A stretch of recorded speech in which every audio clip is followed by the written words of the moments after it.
Hey guys, hope you're all doing well. Now for today's video, I wanted to talk about a dinosaur that has existed within the Jurassic Park universe ever since the first movie, that also happens to be an animal that we haven't seen just yet. In fact, in this video, I wanted to go over why we may never see this dinosaur pop up anytime soon in the franchise at all.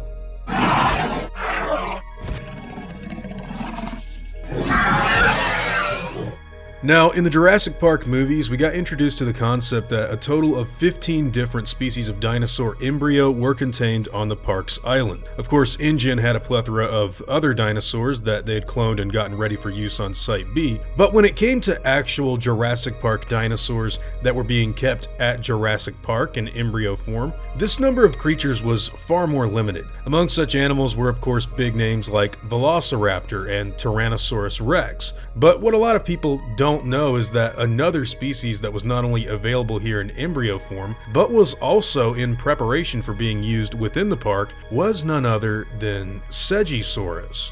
So what is Segisaurus, you may ask? Well, it happens to be a small theropod dinosaur from the early Jurassic. Being in the same family as the much more popular and well-known Coelophysis, Segisaurus is a meter-long dinosaur that would probably have acted as something of an oversized compy. Now, on the brochure for the original Jurassic Park film, that actually shows a rough schematic of what creatures were planned to be featured on the island, Segisaurus is not only named, but given a placement on the map for where the staff originally intended to put it. Of course, you'd think that with such dedication and care being put into this particular dinosaur species as far as Jurassic Park goes, we should certainly get a chance to see it in an upcoming movie or attraction sometime in the future, right?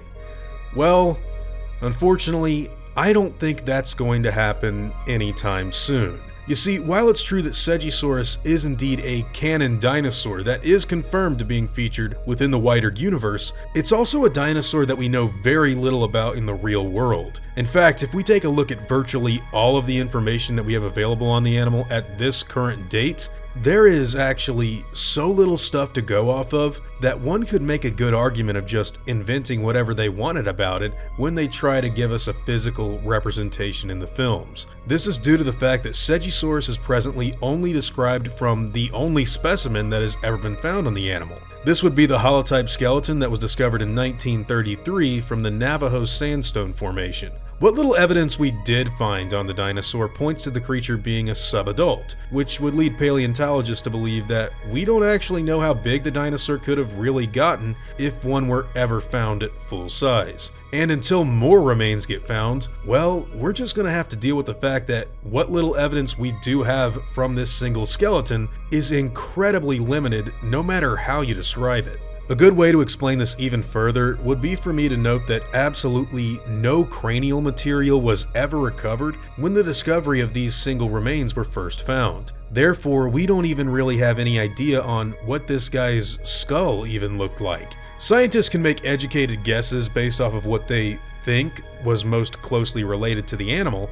However, since no real skull was ever directly uncovered, this can still leave a lot to be desired. I bring this up because if you take a look at how the Segisaurus is actually depicted in the Jurassic Park map that I mentioned earlier, it's shown to have a much more bulky head than what is popularly thought to have been the real look of the animal, which is far more in line with the Coelophysis/Procompsognathus look we already discussed. So, where does that leave us? Well, Segisaurus is a dinosaur that is officially a part of the Jurassic Park universe, but it is also a dinosaur that we quite simply know absolutely zip about as of right now. Sure, the filmmakers could come up with some crazy sort of design that they call Segisaurus at some point down the line, but if we take real paleontology into consideration, it's simply an animal that we know so little about that it honestly doesn't make a lot of sense to introduce it into the film series just yet at all.